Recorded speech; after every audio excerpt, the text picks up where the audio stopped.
오늘 본문의 말씀을 가지고 예배로 초대하기 위한 선교라는 제목으로 하나님 말씀 전하도록 하겠습니다. 복음의 기초를 잘 아는 분은 하나가 빠졌다는 걸 알죠, 그죠? 중간에 양육이 있어야 되는데 양육을 제가 뺐습니다. 왜냐하면 양육 지난주에 이제 예배와 양육의 관계를 잘 설명이 되어졌기 때문에 굳이 또 한 번 더 할 필요가 없겠다라는 생각이 들어서 양육은 뺐고요. 또 이제 오늘은 이 교회의 사명이 이제 예배와 양육과 선교라고 할 수 있는데 오늘은 이제 선교에 대해서 우리가 좀 살펴보도록 하겠습니다. 먼저 지난주 설교했던 예배에 대해서 좀 살펴보도록 하겠습니다. 지난주 말씀은 에베소서 1장 3절부터 14절까지 우리가 좀 살펴봤습니다. 그래서 3절과 6절은 성부 하나님의 구속사역에 대해서 말씀하고 있습니다. 하나님은 이제 이 구원 경륜 가운데서 하나님께서 무슨 일을 하셨느냐라고 했었을 때 창세전에 우리를 택하시고 그 기쁘신 뜻대로 우리를 애정하셨다라고 그렇게 말씀하고 있습니다. 그래서 하나님께서 우리를 택하시고 애정하셨다라는 것은 운명론적으로 생각을 하면 안 된다고 했어요. 이것은 왜 이제 이 언급을 하고 있는 겁니까? 하나님이 이 모든 구원의 주권을 가지고 계시는 것을 말씀하기 위함이다라고 이야기를 하고 있어요. 근데 이런 택하심의 목적이 흠이 없게 하셔서 하나님의 아들들이 되게 하시려 합니다라고 이야기를 하고 있는 거죠.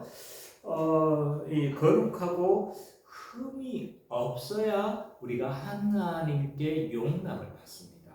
왜냐하면 하나님은 거룩하신 분이거든요. 그래서 거룩하신 그 하나님 앞에 우리가 흠이 있고 또 거룩하지 못한 상태로 서게 될 때 우리가 해를 당하죠, 그죠? 그렇게 우리를 거룩하고 흠이 없게 하셔서 하나님의 아들이 되게 하시고 그래서 하나님의 그 나라인 그 거룩의 나라인 하나님 나라로 들어가게 하시려고 우리를 택하셨다라고 그렇게 말씀하고 있어요. 그러면서 7절과 12절은 그리스도께서 그럼 구원 경륜을 위해서 하신 일은 무엇이냐라고 말씀하고 있죠. 이 그리스도께서는 십자가를 통해서 형벌 대속죄 죽음을 죽으시고 이러한 예수 그리스도의 사역을 통해서 신자가 어떻게 된 겁니까? 죄사함을 받고 그의 의로움을 믿음으로 우리가 받게 되어졌다라고 이야기를 해요. 그러면서 8절과 10절을 조금 봐보면 이러한 예수 그리스도의 구속 경륜의 목적도 설명하고 있는 거죠. 그게 뭐예요? 만물의 통일이다. 그래서 이 통일은 그리스도 안에서 모든 것이 회복되어지고 제자리로 돌아가는 것이 통일이다라고 이야기를 했습니다.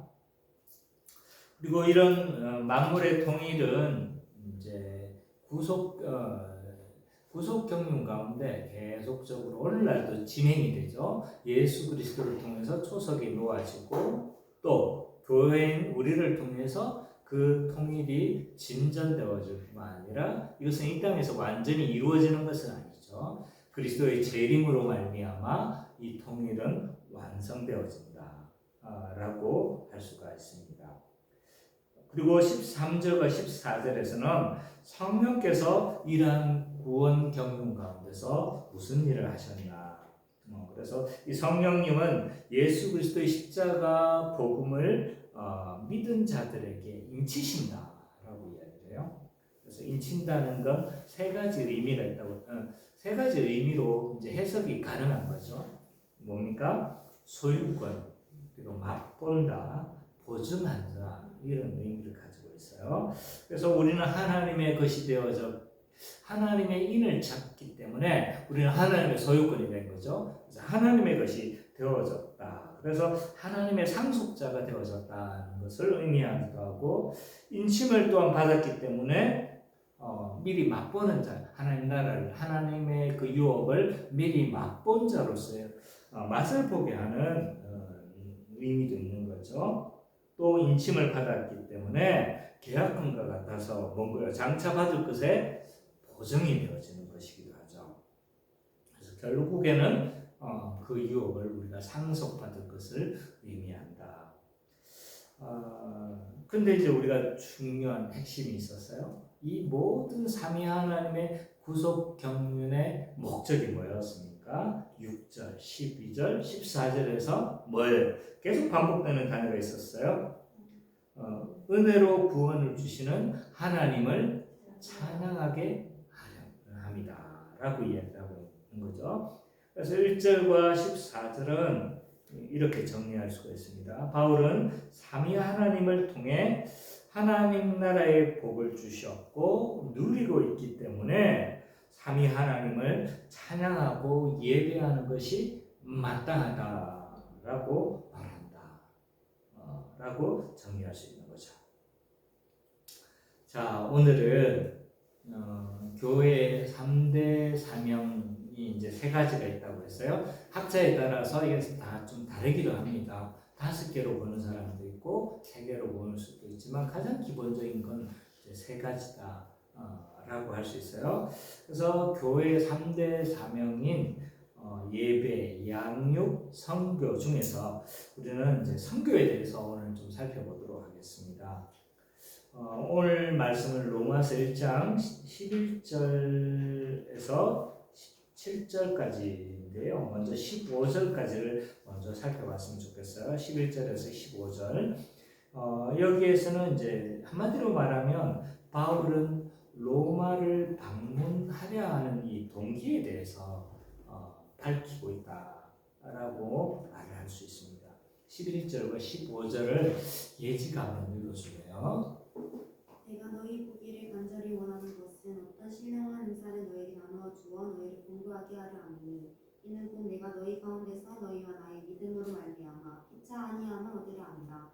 형제들아, 내가 여러 번 너희에게 가고자 한 것을 너희가 모르기를 원하지 아니하노니 이는 너희 중에서도 다른 이방인 중에서와 같이 열매를 맺게 하려 함이로되 지금같이 미리 맡았도다. 헬라인이나 야만인이나 지혜 있는 자나 어리석은 자에게 다 내가 빚진 자라.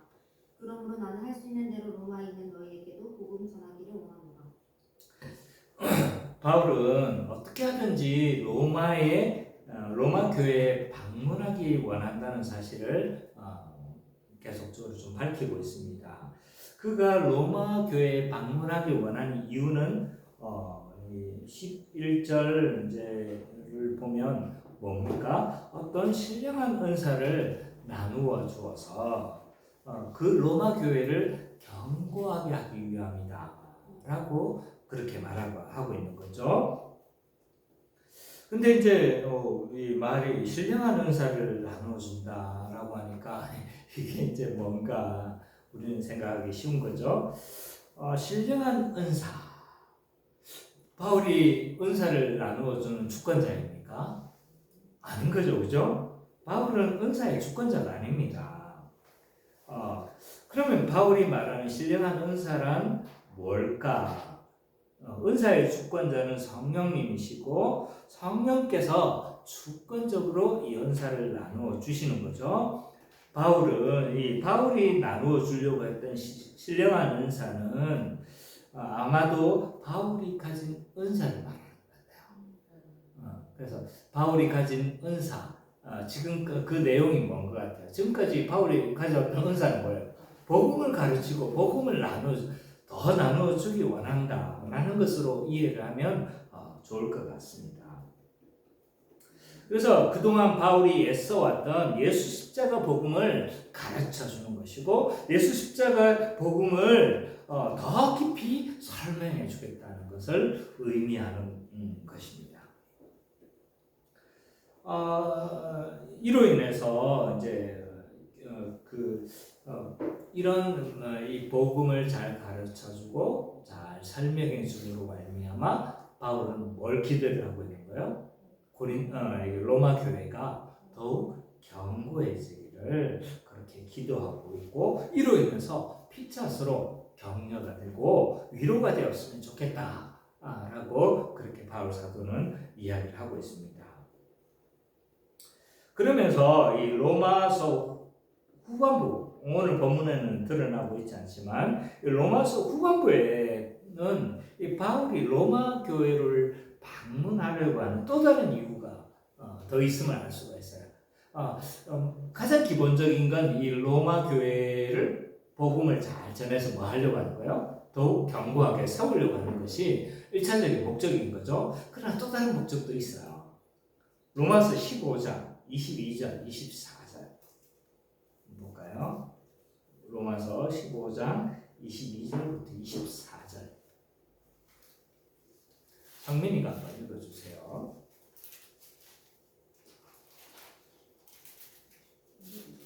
로마서 15장 22절부터 24절.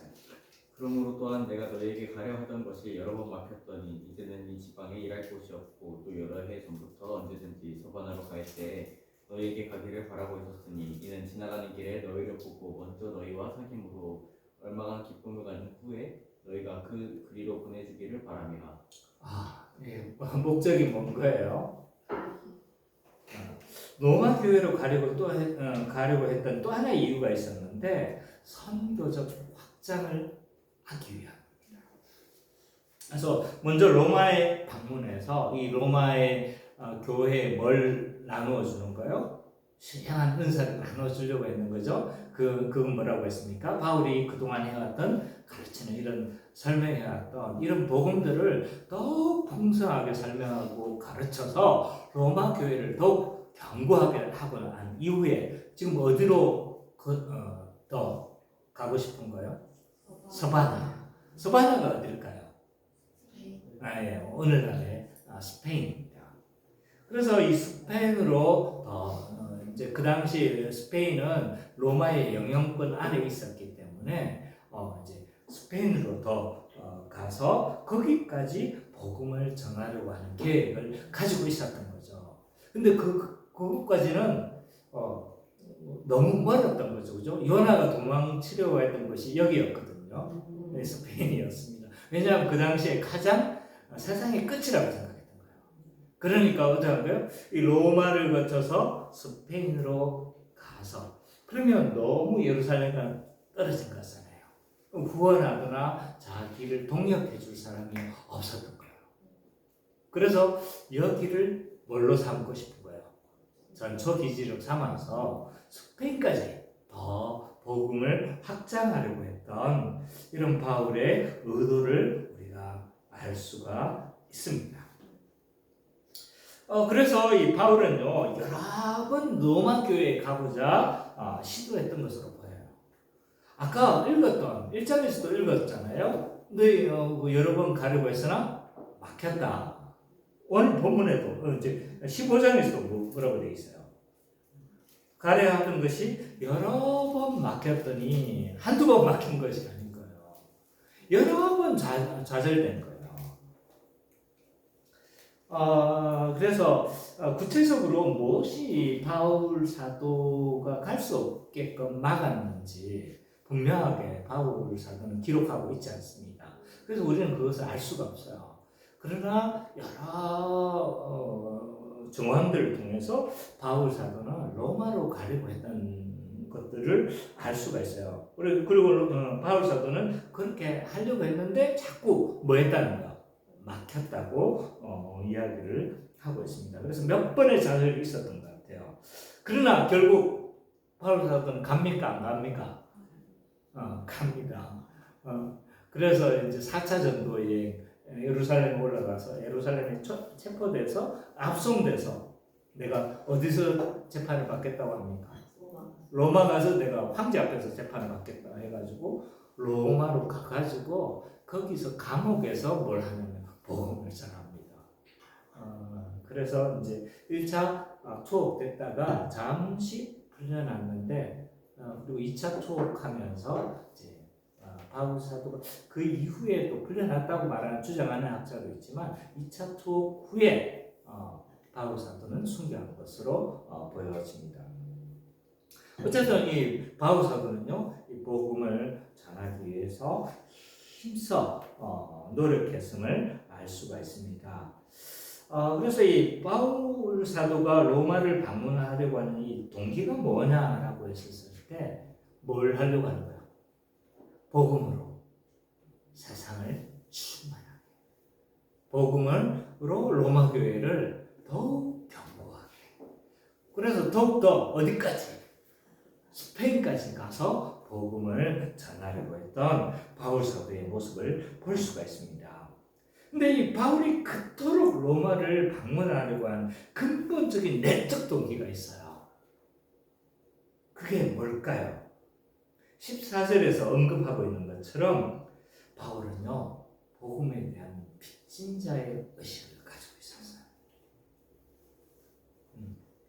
바울은 왜 로마로 그토록 또는 스페인까지 왜 그토록 가려고 했을까라고 했었을 때 바울에게는 강력한 내적 동기가 있었다는 거예요. 그게 뭐예요? 빚진 자 의식인 거예요. 자기 스스로 복음에 대해서 빚진 자로서 이렇게 생각을 하고 있는 거예요. 그럼 왜 바울 사도는 빚진 자 의식을 가지고 있었을까요? 왜 바울 사도는 빚진 자 의식을 가지고 있었을까요? 우린 빚진 자 의식 없잖아요. 그죠? 바울 사도는 굉장히 강력한 빚진 자 의식이 있었는데 그게 왜 그러냐라고 했었을 때 1차적인 이 빚진 자 의식은요, 예수 그리스도께서 바울 사도를 부르셨어요. 그리고 누구에게 이방인을 맡긴 거예요? 바울에게 이방인을 맡긴 거죠. 그래서 바울아, 내가 너에게 부탁할 거야. 이 이방 지역에 가서 복음을 전하도록 예수님께서 부탁하신 거죠. 그러니까 자기가 죽을 때까지는 이건 뭐한 거예요? 이 사명에 붙들려 있었던 거예요. 이 명령에 붙들려 있었던 겁니다.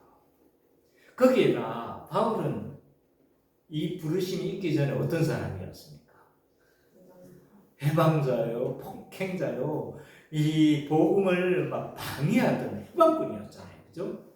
따라다니면서 오죽했으면 자기 나라에서만 한 것이 아니라 어디까지 시리아까지 막 가가지고 예수 믿는 자들을 핍박하고 죽이려고 했던 자가 바울 사도 아니었습니까? 그러니까 이 전에 자기를 생각하면 더 그런 거예요. 그래서 이런 바울은 이런 예수 그리스도께서 맡긴 사명과 그와 더불어 전에 자신의 자신의 어떤 복음 밖에 있었을 때 자신의 모습을 봤었을 때 바울 사도는요, 빚진 자 의식을 가지지 않을 수가 없었습니다. 그래서 그는 가는 곳마다 복음을 전하는 거예요. 거기서 매를 맞는 대로 복음을 전했다가 거기서 쫓겨나면 또 다른 지역으로 가고, 거기서 쫓겨나면 또 다른 지역으로 가고, 뭐 그런 거죠. 이번 겨울 수련회 사도 행전을 합니다. 2차 전도여행 부분을 다루려고 하니까 보시면 바울 사도가 얼마나 이 복음을 위해서 힘써왔는가를 잘 알 수 있을 것 같습니다. 기대하시라. 그렇죠? 그러면서 16절과 17절은요, 바울은 이런 복음을 전하기 위해서 빚진 자 의식을 가지고 가는 곳마다 복음을 전하려고 했지만 단순히 그것만은 아니었어요. 복음에 대한 분명한 확신을 가지고 있었어요. 바울이 이 복음에 대한 분명한 확신을 16절과 17절에서 보여주고 있습니다. 우리 선미자매가 한번 읽어주시겠습니다. 내가 복음을 부끄러워하지 아니하노니 이 복음은 모든 믿는 자에게 구원을 주시는 하나님의 능력이 되리라. 먼저는 유대인에게요 그리고 헬라인에게로다. 복음은 하나님의 의가 나타나서 믿음으로 믿음에 이르게 하나니 기록된 바 오직 의인은 믿음으로 말미암아 살리라 한것 같습니다. 바울은요 복음에 대한 분명한 확신을 잘 보여주고 있습니다. 16절과 17절에 바울은요, 이 복음을 부끄러워하지 않았습니다. 복음에 대해서 자랑스러워했어요. 그렇기 때문에 복음을 위해서 살았던 거죠. 바울은 복음을 붙들려 살았고 복음을 부끄러워하지 않으며 복음을 위해서 살았다는 거 우리가 뭐 잘 알고 있는 거지만 이것을 어디에서 우리가 잘 알 수가 있는 거예요? 바울의 삶의 여정을 보면 우리는 잘 알 수 있는 거죠. 그죠? 이 사람은 복음에 붙들려 있었어요. 그냥 조금 과장도 아니에요. 복음에 미쳐 있었어요. 바울은요, 수많은 가는 곳마다 복음의 장애물이 있었습니다. 유대인의 시기가 있었죠. 또 적대자들의 반대도 있어요. 왜냐하면 바울 사도는요, 유대인들에게는 완전히 변절자예요. 배교자고 완전히 좀 보통 사람이 그냥 이 다른 거로 넘어가면 모르겠지만 그 중에서도 촉망받고 유대인 중에 엘리트 중에 엘리트였던 사람이 배교자가 되니까 어떻게 되는 거예요? 이 바울을 가는 곳마다 유대인들은 시기할 뿐만 아니라 반대하는 거죠. 심지어 바울을 죽이지 않으면 예루살렘에 가니까 바울을 죽이지 않으면 내가 먹지도 마시지도 않겠노라 하면서 그렇게 결심한 사람이 40명이 뭘 하려고 하는 거예요, 지금? 바울을 죽이려고. 그래서 이 유대인들이 얼마나 이 바울에 대한 적대감이 있는지를 알 수 있는 거죠. 그러니까 이 바울은 어딜 가나 반대자들을 만났고 유대인의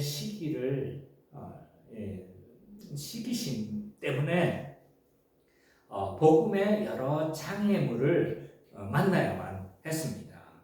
그렇지만 이런 어려움들이 있었지만 열정적으로 그는 포기하지 않았죠. 쫓겨나면 다른 곳으로 가고 또 쫓겨나면 다른 곳으로 가고 그랬던 거죠. 뿐만 아니라 이 바울이 복음을 자랑스러워하고 복음을 부끄러워하지 않았다라는 것을 뭘 알 수가 있느냐라고 했었을 때 이 바울 사도는요, 이 복음을 위해서 뭘 포기했는가를 보면 알 수 있어요. 그죠? 바울은 누구보다도 대가지불한 삶을 잘 보여주고 있는 거죠. 바울 사도는요, 촉망되는 집안입니다. 성경에 어디 그런 게 있습니까? 잘 안 나와 있지만 그게 딱 드러나죠. 왜냐하면 이 바울 사도는 뭘 가지고 있었습니까? 로마의 시민권을 가지고 있었어요. 로마 시민권은요, 보통 누구에게 주냐면 로마가 지배를 하잖아요. 지배를 하면 그 지역을 하는 엘리트들이나 또는 귀족들이 있지 않습니까? 그 귀족들에게 먼저 시민권을 부여했습니다. 이후에 공로를 쌓거나 그러면 이제 주기도 했지만 보통 이제 한 거예요? 그 지역의 엘리트들, 귀족들을 합니까? 자기들에게 편입시키기 위해서 로마의 시민권을 줬던 거죠. 이 로마의 시민권을 주면 하지 않습니까? 차별을 하는 거예요. 이게 로마의 힘이에요. 그래서 이 로마의 힘을 대부분의 사람들이 뭘로 보냐면 개방성으로 봅니다. 개방성. 그래서 이민족들에게 하지 않는 거예요? 배타적이지 않는 거예요.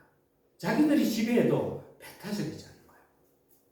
근데 바울 사도는요, 이 유대인으로서 시민권을 가지고 있어요. 이게 별로 놀랍지 않죠. 왜 놀랍지 않냐면 배경을 잘 모르니까 하는 거예요. 로마인들이 유대인은 시민권을 안 줬습니다. 안 줬어요. 왜냐하면 시민권을 받으면요, 뭘 해야 되냐면 로마에 편입을 해야 되거든요. 그러니까 유대인들이 계속적으로 골칫거리였어요. 그래서 시민권을 받으면 동일하게 주어지는 임무가 뭐냐면 군대에 나가야 돼요. 징집돼야 돼요. 그러니까 어떻게 되는 겁니까? 이 사람들은 군도에 의무도 안 줘요. 대신 뭐도 없다? 혜택도 없다. 그래서 유대인들에게 그 유대인들은요, 뭐가 없냐면 시민권이 없었어요. 근데 누구는 가지고 있었던 거예요? 바울 사도는 가지고 있었던 거예요. 그러니까 이 바울 집안이요, 보통 집안이 아니었다는 걸 알 수가 있습니다. 바울은 언제부터? 나면서부터 있었잖아요. 그죠? 그러니까 이 집안이 보통 집안이 아니다. 또 뭘 알 수 있느냐? 그 당시에 바울 사도는요, 최고의 학문을 배울 수가 있었죠. 누구 밑에 있었습니까? 가말리엘의 문화생이었죠. 그러니까 이 집안이 그냥 보통 이렇게 뭐 이런 집안이 아니고 최고의 명문가로서 누구 밑에도서 배울 수 있었던 거예요. 그 당시 최고의 랍비 밑에서도 배울 수 있었죠. 원래 집은 이쪽이 아닙니다. 다소예요. 다소. 저 시리아 이쪽입니다. 근데 예루살렘에 와서 뭘 했던 거예요? 랍비를 통해서 최고의 학문을 배웠던 거죠. 이 가말리엘이 누군지를 아셔야 돼요. 이스라엘의 역사 가운데서 가장 명망 있는 세 명의 랍비가 있어요. 힐렐, 가말리엘, 또 한 사람이 있는데 그 사람 이름이 생각이 안 나요. 어쨌든 이 세 명 중에 한 명이었는데 누구 밑에 있었던 거예요? 이 가말리엘 밑에서 그 당시 역사 가운데서 가장 훌륭한 랍비 중에 한 사람이라고 불렸던 이 가말리엘의 수제자였죠. 그러니까 이게 뭐 지금 바울이 어떤 사람이었습니까? 이게 집안 배경 빵빵해. 거기에다 최고의 학문을 배우고 있어. 그러니까 이 사람은 뭐 앞으로 길은 뭔 거예요 지금? 그냥 보장돼 있다.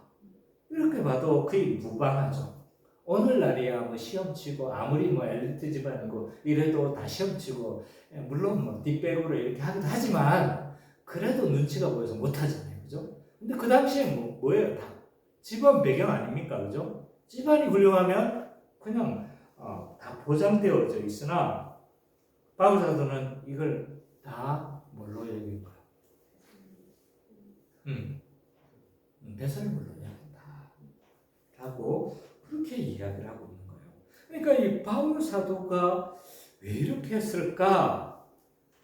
복음에 대한 분명한 확신을 바울 사도가 가지고 있었던 거예요. 그래서 이 복음에 대한 확신이 있었고 누구보다도 이 복음을 자랑스러워했고 부끄러워하지 않았다. 근데 굳이 바울 사도는 이 복음을 부끄러워하지 않았다라고 말을 하고 있는 거죠. 자, 왜 부끄러워하지 않았다고 표현할까요?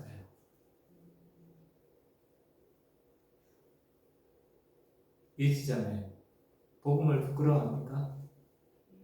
아니죠, 그죠? 근데 바울 사도는 왜 굳이 부끄러워하지 않는다 라는 표현을, 왜냐하면 왜 이 말을 썼냐면 그 당시 모든 사람들의 복음에 대한 인식 때문이었습니다. 고린도전서에도 나타나고 있죠. 복음을 유대인들은 꺼리는 것이고 헬라인에게는 어리석은 것으로 여겨졌기 때문입니다. 왜냐하면 헬라인들에게 이 십자가는 뭐예요? 아주 흉악범들이 당하는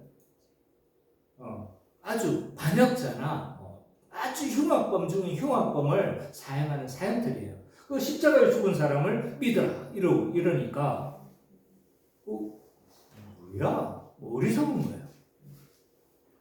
그리고 유대인들에게는요, 십자가에 매달려 죽은 사람은요 저주받은 사람인 거예요. 왜? 율법에 나무에 달린 자마다 다 저주를 받았느니라.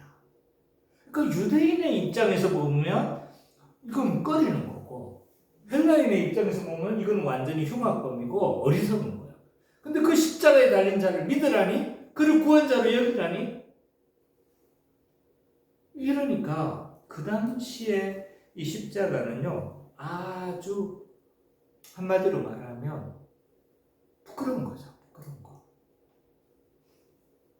이걸 오늘날에 잘 이제 이 십자가가 오늘날의 느낌으로 잘 한다고. 우리는 이제 십자가 이미지는 고기 아닌가 뭐 이런 이미지가 있으니까. 그래서 어떤 한 목사님이 이걸 이런 식으로 표현했어요. 그 당시의 십자가는 마약 중독자가 쓰고 다 버린 주사기가 취급을 받는 것이 십자가가 그런 의미였다. 그러니까 마약 중독자가 쓰다 버린 이 주사기를 여러분 보면 뭐 이럽니까? 에이 하면서 알았다면 더더욱 그러지 않겠습니까? 그죠?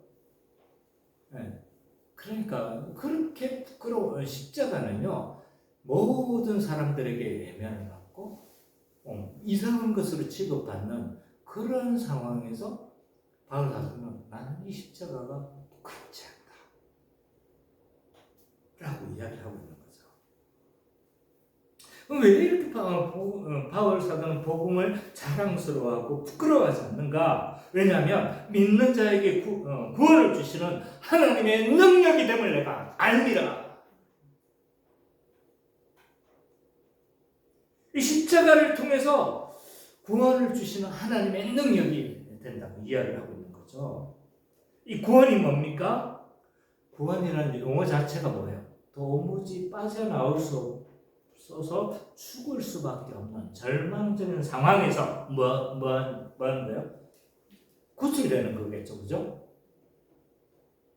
예를 들어 본다면 물에 빠져서 좀 완전히 하면서 어떡하는 거예요? 지금 내 힘으로 못 빠져나와. 힘이 다 빠져가지고. 근데 누군가가 배를 타고 아주 목덜미를 잡아가지고 푹 들어올리면 이게 뭡니까? 이게 구원이겠죠, 그죠? 그럼 우리가 구원받았다라는 것은 뭘 의미하는가요? 굉장히 포괄적인 의미죠.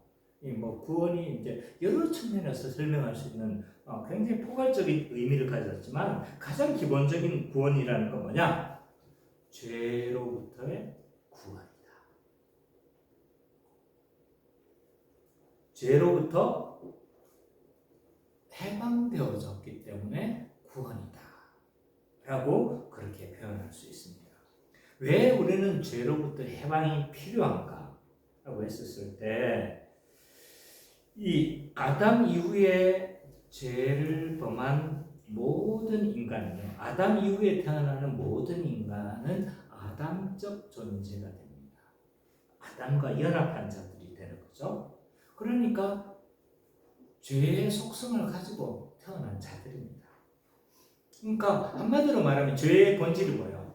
자기 본의적이잖아요. 하나님의 통치를 거부하고 자존적 존재가 되려고 하는 이 자기 본의적인 중심의 이런 사람들인데 이런 사람은요 하나님과의 관계가 단절되어 있죠. 그러니까 하나님의 모든 복과 안식에서도 추방되어 있는 상태겠죠.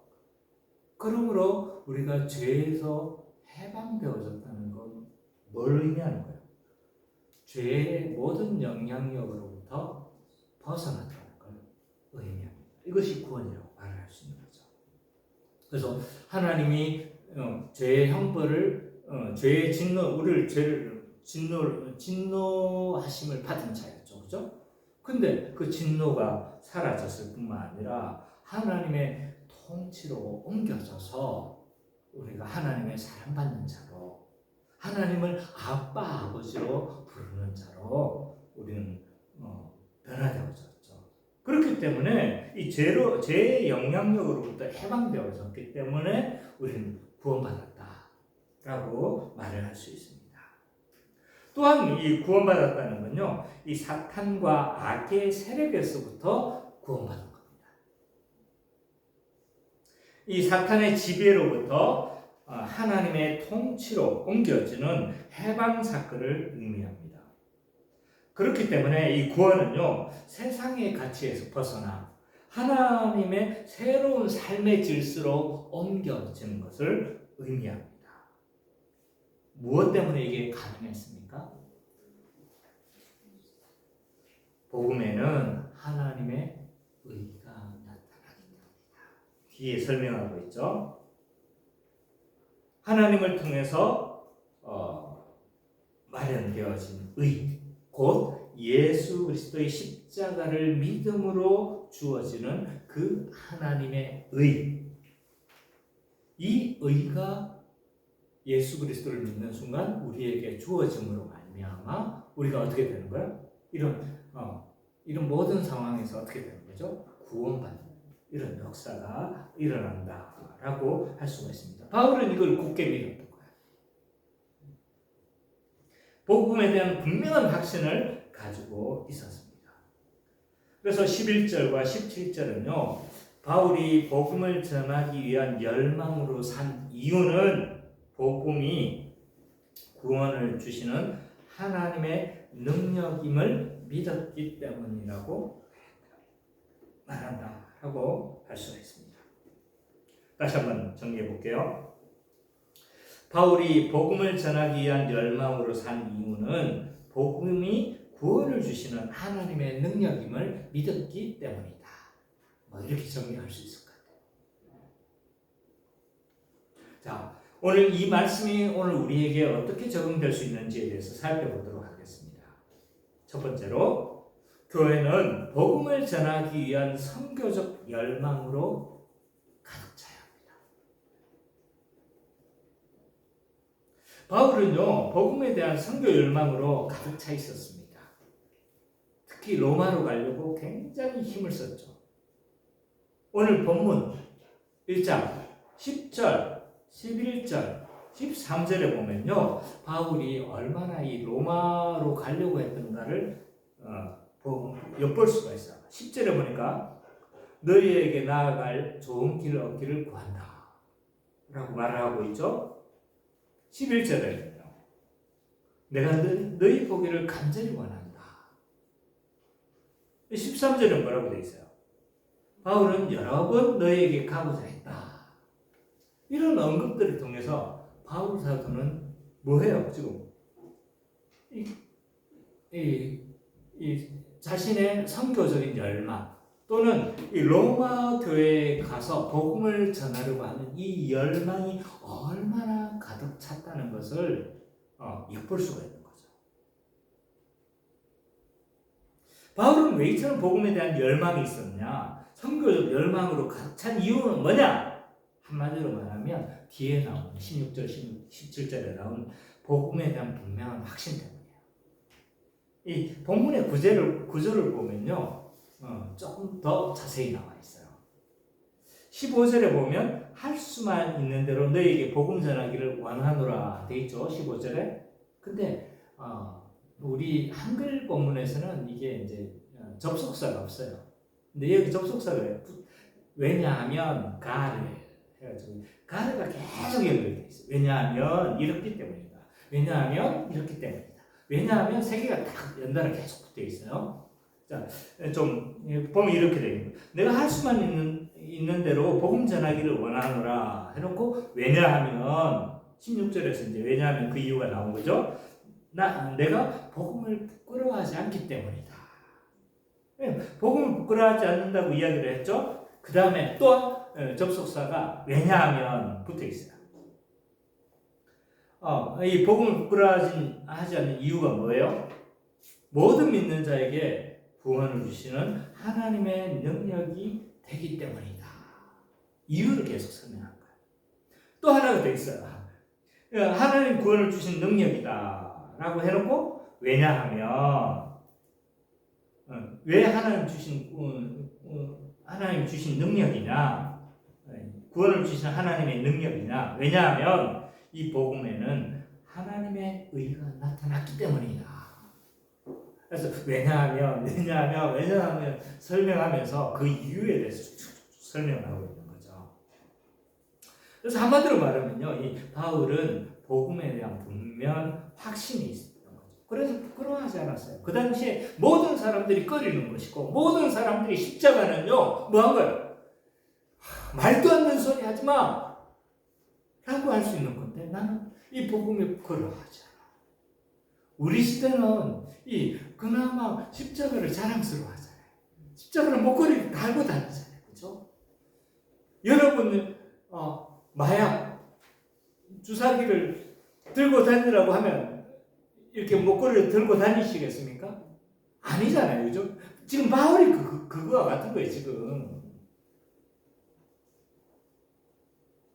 왜냐하면 이 십자가를 통해서 모든 사람에게 구원을 주시는 하나님의 능력이 이 안에 있음을 나는 믿는다. 왜냐하면 예수님이 그 십자가를 통해서 모든 의를 성취하셨고 죄의 형벌을 다 담당하셨기 때문에 그것이 나의 것이 됨으로 말미암아 내가 하나님께 받아짐을 나는 알고 있다. 그렇기 때문에 뭐 하지 않았던 거예요? 복음을 부끄러워하지 않고 이 복음에 대한 분명한 확신을 가지고 있었던 거죠. 자, 이 교회는 우리가 어떤지를 살펴봤으면 좋겠어요. 우리가 바울처럼 어떤 상황에서도 복음을 전하려고 애쓴다라면요, 우리도 복음을 귀하게 여기는 것으로 분명하게 드러날 거예요. 그렇죠? 복음의 능력을 믿는 사람입니까? 안 믿는 사람입니까? 믿는 사람으로 드러나는 거죠. 근데 우리 가운데 선교적인 열망이 없고 복음에 대한 열망이 우리 가운데 없다라면 나의 삶 가운데 아무런 선교적인 시도가 없다. 복음 전도에 대한 이런 시도가 없다라면 어쩌면 내가 예수 믿는다라고 고백은 하지만 뭐가 없다는 사실을 증명해 줄 수도 있는 거야. 복음의 능력에 대한 확신이 없는 것일 수도 있습니다. 물론 교회 다니는 사람 치고 고백적으로 복음의 능력을 부인하는 사람이 어디 있겠습니까? 그죠? 없어요. 고백적으로는 그렇게 고백하는 사람이 분명히 없습니다. 그러나 개인적으로 복음이 자신을 변화시키는 이 능력임을 체험하지 못한 거예요. 개인적으로 내 삶을 막 복음이 막 크게 나의 삶을 변했다고 이렇게 복음이 나의 삶 가운데서 어떤 이 삶의 어떤 체험 변화되는 그 능력을 맛보지 못한 거죠. 개인적으로도 맛보지 못했지만 공동체적으로도 맛보지 못했을 거예요. 왜냐하면 복음을 통해서 변화되는 복음의 능력을 목격을 못한 거예요.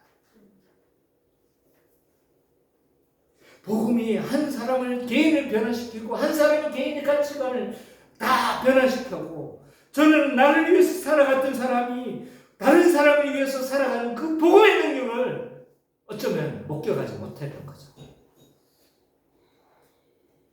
이런 복음에 대한 불확실한 이 복음의 능력에 대한 불신은 선교적인 태도에서 분명히 나타나게 되어져 있다는 거죠. 소극적으로는요, 이런 불신은요, 소극적으로는 복음대로 살려고 하지 않습니다. 복음의 능력을 믿지 않기 때문에 복음대로 사는 것이 그렇게 대가치부를 해야 되잖아요. 손해보는 일이잖아요. 그죠?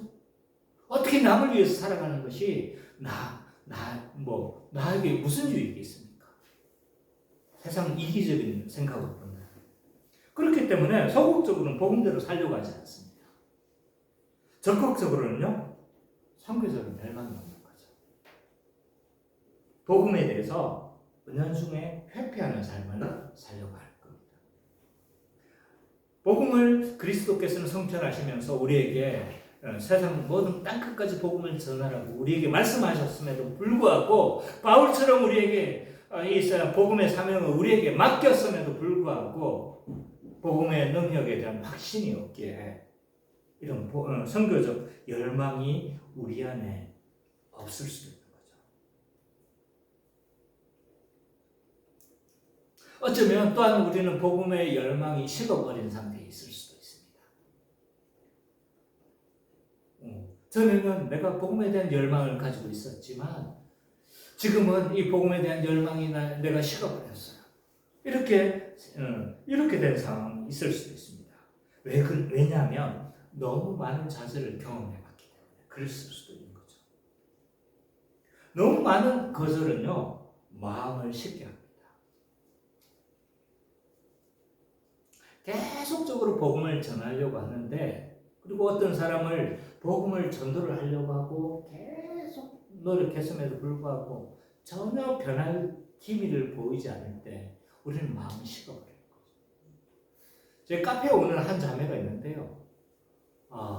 제 카페 시작하는 그때부터 방문하기 시작한 사람이 있어요. 그 자매는 지금도 한 4개월 있다 한 번씩 오고 4개월 올 때마다 우리는 어떻게 할까요? 우리하고 같이 밥도 먹는다니까요. 여기 와서 그들을 치네요. 밥도 먹고 하는데 밥 먹는데 조금 그렇겠지만 자매가 계속 올 때마다 난 복음을 전할 수밖에 없다. 왜냐하면 이 복음이 자매를 위한 가장 복된 길이라는 걸 알기 때문에 복음을 전한다라고 이야기해요. 근데 그 복음을 전하면요 한 4개월 동안 잠적을 해요. 근데 또 한 4개월 후에 와요. 이 신랑이가 4년 동안 있었어요. 그래서 선미 자매도 알겠지만 우리 어디도 따라간지 아세요?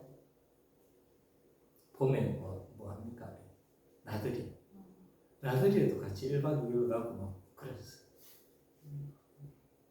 근데 믿질 않아요. 왜 자꾸 이런 거절을 하니까 때로는 우리 마음이 식어버려요. 특히 내가 정말 사랑하는 사람이 이런 거절을 하면 우리는 마음이 식어버립니다. 근데 복음의 문이 열리지 않는다고 낙심할 필요 없어요. 왜냐하면 사도 바울은 어떻게 했습니까? 로마에 가려고 했지만 계속 길이 막혔다고 했어요.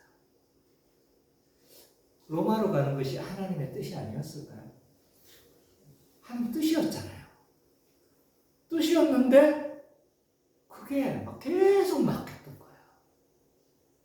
그러나 결국은 가게 하셨어요. 물론 그 길이 죽음의 길이었지만 우리는 복음의 길이 막힌다고 해서 좌절할 필요 없어요. 저도 이런 경험이 있습니다. 우리 부모님 전도하려고 있잖아요. 얼마나 노력했냐면 막 전도도 했고 막 교회도 데려가고 저희 어머니는 제가 원하는 거라면 시로도 가요. 그래서 저 딸은 항상 갔거든요. 근데 내가 뭐 하고 있습니까? 교육사잖아요. 전도사잖아요. 그러니까 매일 봐줄 수가 없는 거예요. 그래서 그곳에 가가지고 옆에 바로 앞에 교회에 있었는데 지금은 다른 데로 옮겼더라고요. 바로 앞에 그 교회가 있었는데 그 교회 교육자에 부탁을 해서 그래서 우리 어머니 좀 잘 부탁한다고. 근데 잘 부탁이 안 되더라고요. 그 교회 안 나가셔도 계속 그렇게 했는데 근데 어느 순간 있잖아요. 같이 시장에서 장사하시는 옆에서 있었던 권사님이 우리 어머니를 데려갔는데 결국 교회를 갔고 저희 어머니 집사직분까지 받으시고 소천하셨잖아요.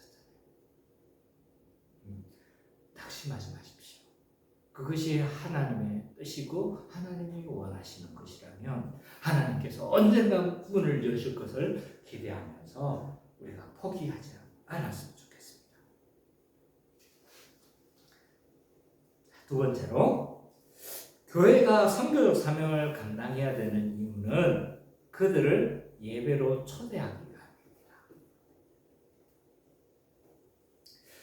교회는 참된 복음을 선포하고 선교적인 사명을 감당함으로 교회가 세워지고 유지되어지며 견고해지고 확정되어집니다. 한마디로 말하면 선교적 사명을 통해서 교회는 존속된다 라고 할 수가 있습니다. 만약 교회가 참된 말씀을 선포하지 않고 또 선교적인 사명을 감당하지 않는다면 교회는 탄생하지 않을 겁니다. 하이델베르그 요리문답 54문에 이렇게 되어 있습니다. 하나님의 아들은 태초부터 종말까지 그의 성령과 말씀으로 전 인류 가운데서 영생에 속한 교회를 모으신다. 말씀과 성령으로 뭐 하신다고 이야기해요? 교회를 모으신다고 이야기하고 있는 거예요. 근데 우리가 선교적인 사명을 감당하지 않으면요, 전하는 데 자가 없는데 어떻게 교회가 탄생하겠습니까? 한마디로 교회는요, 참된 말씀의 선포의 산물이고 결과물이다 라고 할 수 있습니다. 만약 교회가 선교적인 사명을 통해 복음을 증거하지 않으면 교회는 탄생하지 않습니다. 두 번째, 작은 두 번째, 교회는 선교적 사명을 통해서요, 교회가 유지되고 확장되어집니다. 당연하겠죠, 그죠? 만약 우리가 아이를 50년 동안 아이를 낳지 않으면 어떻게 될까요? 이 세상이 어떨까요? 전 인류가 아이를 낳지 않으면 어떻게 될까요? 소멸될 수밖에 없겠죠, 그죠? 이런 상상력으로 영화가 있더라고요. 혹시나 해서 검색해봤거든요. 영화가 있어요. 2006년 영화인데 Children of Men 이라는 영화가 있는데요. 18년 동안 한 명도 뭐 하지 않은 거예요? 아이가 태어나지 않은 거예요. 전 지구가 불임이 되는 거예요. 이런 상상력으로 영화를 만들었다고요. 근데 이제 불임만 되어지는 것이 아니고 그로 인한 세상의 불안으로 인해서 막 사람들이 죽이고 막 난린 거예요. 근데 18년 후에 한 여인이 임신에 성공합니다. 그러면서 인류의 희망으로 막 등장한 거죠. 만약 교회가 선교적인 사명을 감당하지 않으면 교회는 유지될 수가 없습니다. 이 선교적인 사명과 참된 말씀 선포를 통해서 교회는 유지가 되고 확장되어집니다. 뿐만 아니라 교회는 선교적인 사명을 감당함으로 교회가 견고해집니다. 아까 바울 사도는 로마 교회 복음을 전해서 뭐 하려고 하는 것을 기대하고 있습니까? 로마 교회가 견고해지기를 기대하고 있습니다. 자, 한번 보세요. 로마 교회가 견고하지 않는 교회였을까요? 자, 이 로마 교회는요, 죽음을 두려워하지 않는 사람들이었어요. 이 사람들은 복음 때문에 있잖아요. 기꺼이 핍박을 받았던 사람들이고 죽음의 위협 앞에서 그리스도를 배신하지 않았던 사람들입니다. 자, 이 정도면 복음에 약한 교회입니까? 우리보다 더 강한 것 같지 않아요? 근데 이렇게 강력한 교회에 비해, 이렇게 든든한 교회에 바울은 뭐 하려고 하는 거예요? 더 말씀을 전해서, 더 풍성하게 전해서 더 이 교회를 견고하게 하려고 한다 라고 이야기를 하고 있는 거죠. 우리 있잖아요, 개뿔도 모르면서 다 안다고 말을 하는 거, 진짜 이게 성경을 보면요 정말 유치한 일입니다. 이런 강력한 교회에 가서 바울 사도는 더 풍성하게 복음을 전하려고 하고, 그래서 더 견고하게 하려고 한다고 하는데, 오직 복음만이 교회를 견고하게 합니다. 복음만이 교회를 강하게 합니다. 그리고 무엇보다도 우리가 교회가 선교적인 사명을 감당하는 이유가 뭐냐? 그들을 그리스도께로 인도해서 함께 예배하기 위함입니다. 교회가 선교적인 사명을 감당할 때 교회 예배는요 더욱 풍성해집니다. 왜 풍성해질까? 이렇게 생각할 수 있어요. 우리 선교적인 사명을 감당하면 예지자매 캠퍼스에서 전도할 때, 전도하고 나서 어떻던가요? 뿌듯하지 않던가요? 할 때는 좀 주저주저하고 망설여졌는데 하고 나면 어때요? 뿌듯하잖아요. 밥값한 것 같고. 우리 아내도 그러거든요. 이제 손님하고 어떻게 이야기가 잘 돼가지고 복음을 전했잖아요. 그러면 오늘은 밥값했다. 우리 스스로도 뿌듯해요. 근데 이것 때문에 예배가 풍성해지는 건 아니에요. 물론 밥값한 거죠. 그것도 귀한 일이지만 우리가 선교적인 사명을 잘 감당할 때 우리는 하나님의 능력을 경험하게 돼요. 교회 이 복음의 선교적인 이 사명을 감당하고 복음을 전함으로 말미암아 이 사탄의 권세가 깨지는 것을 영적으로 체험합니다. 전도하고 선교를 해볼 때 이 복음의 능력이 이 사탄의 권세를 깨부신다는 걸 아는 거죠. 사탄이 얼마나 한 영혼을 있잖아요. 한 영혼이 회개하고 축교로 가는 것을 싫어하는지 모릅니다. 말씀 공부하는 게 얼마나 싫어하는지 몰라요. 우리가 말씀 공부하기 싫다 이런 마음이 들면 사탄이 주는 마음이다. 아이 피곤해서 그럴 수도 있어요. 그냥 이건 농담으로 한 말이에요. 어쨌든 특히 불신자들이 있잖아요. 복음을 공부하려고 할 때는 되게 싫어합니다. 저는 이걸 몇 번이나 경험했어요. 그래서 불신자 카페에서 불신자에게 복음을 전해가지고 성경 공부 다 됐잖아요. 하기로 약속했거든요. 약속했는데 내가 처음에는 뭣도 모르고 한 주 후에 우리 합시다. 이래가지고 한 주 후에 하잖아요. 그러면 어느 순간 이게 안 돼요. 그 첫 번째 몇 번 그거는 왜 안 되는? 그래서 내가 이 경험이 있으니까 바로 이제 뒤로 안 밀어요. 같이 공부하기로 했잖아요. 그래서 며칠 뒤에 한 3일 뒤에 그날은 다른 공부가 있어가지고 3일 뒤에 우리 목요일 날 공부합시다. 그래서 딱 약속했거든요. 그분들이 오려고 왔는데 오다가 시골 그 성경도 공부하기로 하고 그 둘이 놀러 갔대요. 같이 둘이 같은 사람이거든요. 같이 공부하기로 한 두 사람이었는데 둘이 놀러 갔다가 같이 이제 와서 공부하려고 했는데 밖으로 나갔다가 돌아오는 길에 고난을 치웠어요. 근데 그날 성경 공부가 막 놀래가지고 못하겠다고 그러더라고요. 그래서 그러면 다음에 하자. 다음 주에 하자. 어떻게 됐을까요? 그 이후 전화를 안 받아요.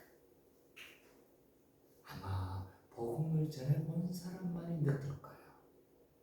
사단이 얼마나 이 복음의 능력을 싫어하고 회피하는지를 경험하게 될 겁니다. 이 선교적인 사명을 잘 감당할 때요, 한 영혼을 살리는 복음의 능력을 경험하는 거예요.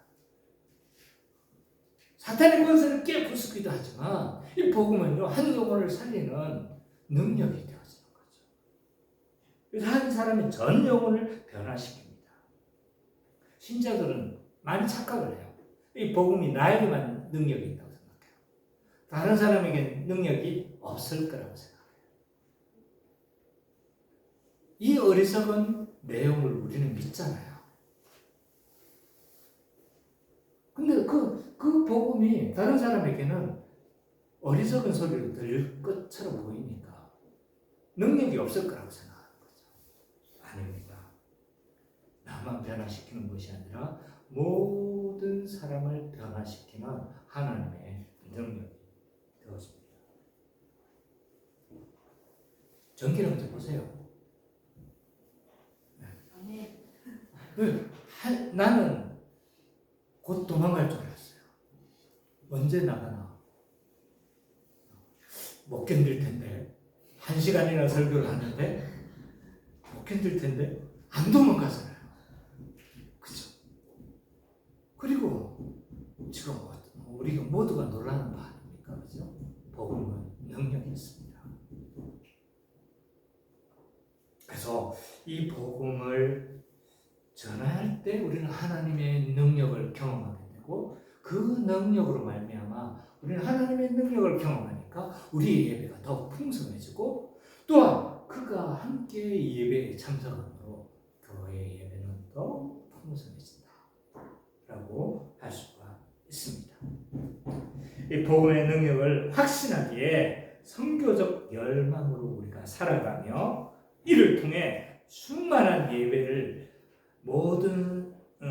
충만하게 예배하며 모든 사람을 예배로 초대하는 우리 기쁨의 교회 모든 성도들 되시기를 간절히 축원합니다.